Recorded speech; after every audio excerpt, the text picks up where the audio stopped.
Good evening, students. Welcome to the Royal Coaching Institute.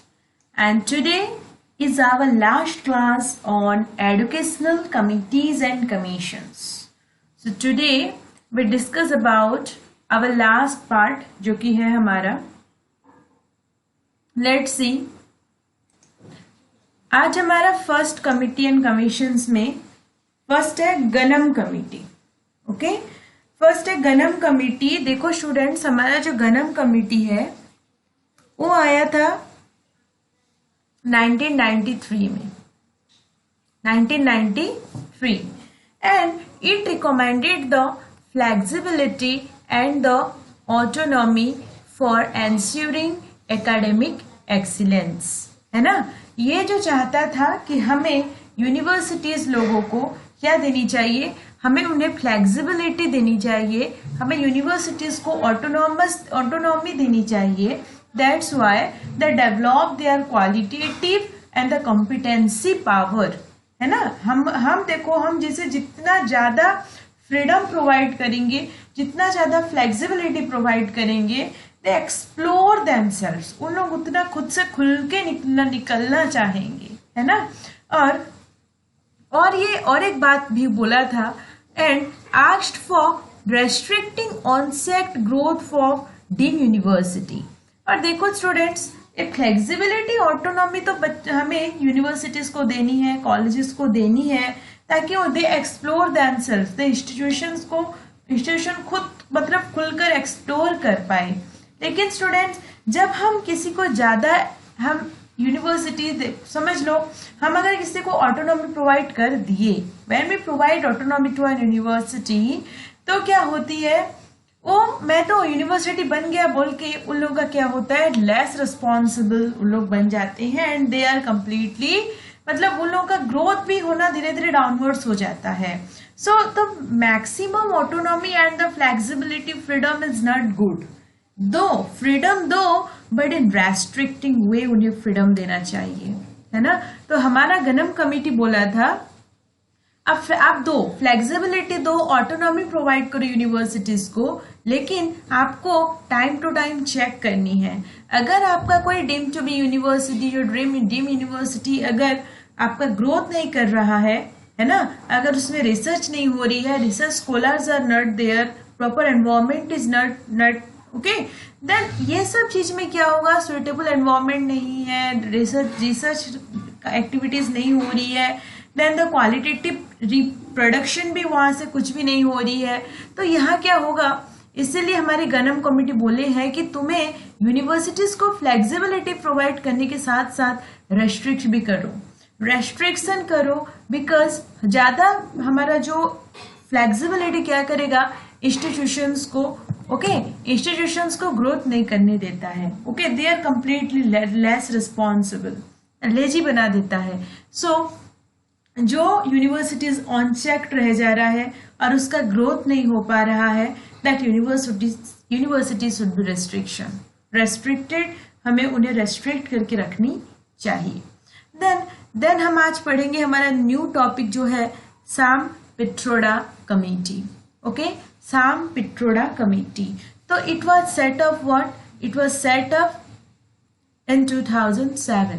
2007 को Sam Pitroda committee जो है वो सेटअप हुआ था. और स्टूडेंट्स, इसे और बोला जाता है नेशनल नॉलेज कमीशन. ओके, और we can say NKC, National Knowledge Commission हम बोलेंगे. And it recommended restructuring the curriculum to meet the demand for multidisciplinary professional and criteria based course. Sam Pitroda committee recommend किया था ये curriculum को हमें restructure करनी है, रिफॉर्म करनी है, मॉडिफाइड करनी है, and according to the need and interest of the today society, present society, in a multidisciplinary way, in a professional way, in a criteria based curriculum should be prepared. Okay, the National Knowledge Commission recommended what? Increasing the number of universities into 1500 by 2015. 2015 तक हमें क्या करनी है, universities का number को increase करके हमें 1500 universities should be established. This was recommended by National Sampradaya Committee. Next we discuss about the Yashpal committee. Yashpal committee आया था हमारे 2009. So let's see, ये इसका सजेशन था. First, it suggests the scrapping of all higher education and regulatory of the monitoring bodies and creation of a super regulator that is 7-member commissions for higher education and research. देखो students, CHER, here the term here CHER, that is Commission for Higher Education and Research. Yashpal committee research को बहुत focus किया था. This committee mostly focus on the research work, okay, and it suggests what the all higher education, regulatory or the monitoring bodies and creation of super regular, that is 7 members. Okay मतलब ये जो हमारे commission of for higher education and research है, here the 7 member should be there.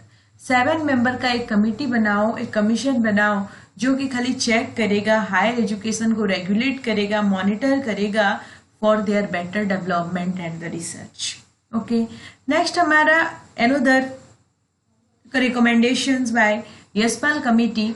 It state education councils would be the second tier of the system, है ना. हमारा जो education council है ये हमारा सेकेंड टायर होनी चाहिए. Then it third recommendation is what, it stress the need for more attention to undergraduate program and the multidisciplinary approach, है ना. ये और भी ये इम्पोर्टेंस दिए हैं कि अंडर ग्रेजुएट प्रोग्राम को हमें क्या करनी चाहिए, अंडर ग्रेजुएट प्रोग्राम को हमें ज्यादा से ज्यादा एम्फासिस देनी चाहिए. We give much more importance to the undergraduate program and multidisciplinary approach. What? Multidisciplinary approach. Okay. Then strongly recommended the reducing the burden of affiliation of colleges on the university and greatest. Okay.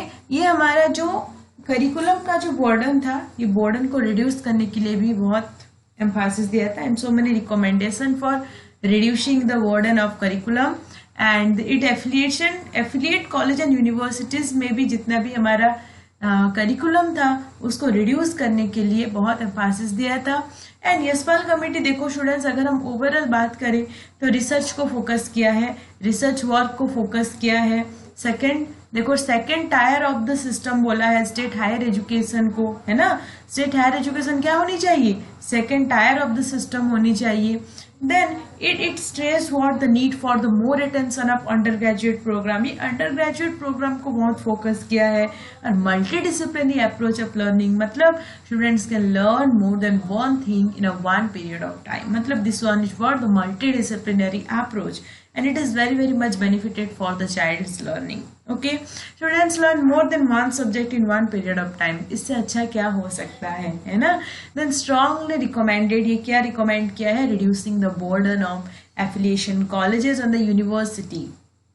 देखो students, जो कि हमारा एक university होता है, universities के अंदर में so many colleges affiliated होके रहते हैं. तो ये बोला है कि जो यूनिवर्सिटी का जो बर्डन है, so many colleges under the universities, इसका बर्डन को थोड़ा कमाओ, इसका एफिलिएशन को थोड़ा कमाओ, बर्डन को रिड्यूस करो और कॉलेज लोगों को ऑटोनॉमी प्रोवाइड करो. तभी तो जब देखो कॉलेज लोगों को जब ऑटोनॉमी प्रोवाइड किया जाएगा, सब लोग जब ऑटोनॉमस हो जाएंगे तो क्या होगा, यूनिवर्सिटीज का जो थोड़ा पावर है, मतलब जो बर्डन पावर है, जो फ्रस्ट्रेशन पावर है, वो हो जाएगा हमारा थोड़ा रेडियोस. और ये बहुत मतलब करिकुलम रिफॉर्मेशन में भी बहुत एम्फासिस किया था. नेक्स्ट है हमारा Sharma committee. Sharma committee so it setup under the professor Sharma. ये प्रोफेसर शर्मा के अंडर में ये क्या हुआ था, एस्टैब्लिश हुआ था, सेटअप हुआ था. And it deliberated on the development of science and technology education in India. Sharma committee mainly ये फोकस किया था science and technological education. Okay, science and technological education के ऊपर में एम्फासिस दिया है. ये मोस्ट एम्फासिस दिया है technological development in the field of education, and also it suggests what, and it suggests the establishment of Institute of Science, Education and Research, जिसको कि ISER बोला जाता है। ISER का फुल फॉर्म क्या हो गया? Institute of science, education and research. ये एस्टैब्लिश करने के लिए भी बोला गया है। It also recommended the expansion of technical education, ensuring quality and providing access affordability for technical education. ये रिकमेंड किया है कि टेक्निकल एजुकेशन को एक्सपैंड करो, expansion of technical education, assuring the quality education और providing the access and affordability for technical education. Technical education का जो fees है, जो इंस्टीट्यूशंस है, उसको मतलब एक्सेसिबिलिटी, अफोर्डेबिलिटी, मतलब जहाँ बच्चे पहुँच पाएंगे उस जगह में, मतलब उस प्लेस में हमें according to the need and interest of the societies, people and the students belonging from the area, backward area, जो भी एरिया से स्टूडेंट्स बिलोंगिंग कर पाएंगे, एक्सेसिबिलिटी होगा बच्चों का, हमें उस एरिया में यूनिवर्सिटीज, कॉलेजेस एस्टैब्लिश करनी चाहिए, ए टेक्नोलॉजी एजुकेशन प्रोवाइड करनी चाहिए, और उसका जो फीस शुड बी एफोर्डेबल, मतलब एफोर्डेबल फीस होनी चाहिए, है ना। बिकॉज एफोर्डेबल फीस अगर नहीं होगा तो हाउ, जितना भी इंस्टीट्यूट खुल जाए, how students can admit in that course. Okay, so affordable fees should be there and accessibility is also there. Then हमारा लास्ट रिकमेंडेशन ये है कि 500 crore be spend on research in basic science every year by UGC. देखो हमारे जो UGC है, जो कि यूनिवर्सिटीज ग्रांट कमीशन है ना, यूनिवर्सिटी ग्रांट कमीशन, ये बोला है कि 500 crore be spent on research basic sciences every year. Every year में यूनिवर्सिटी ग्रांट कमीशन को 500 करोड़ रुपए स्पेंड करनी चाहिए, and this is very much important recommendation bye Sharma committee. So students देखो, अभी हमारा जो अभी आ गया है new education policy. Students, new education policy हम ये वीडियो में डिस्कस नहीं किए हैं, है ना। न्यू एजुकेशन पॉलिसी के लिए मैं एक सेपरेट वीडियो प्रिपेयर आगे से कर चुकी हूँ, अपलोडेड भी हो चुका है।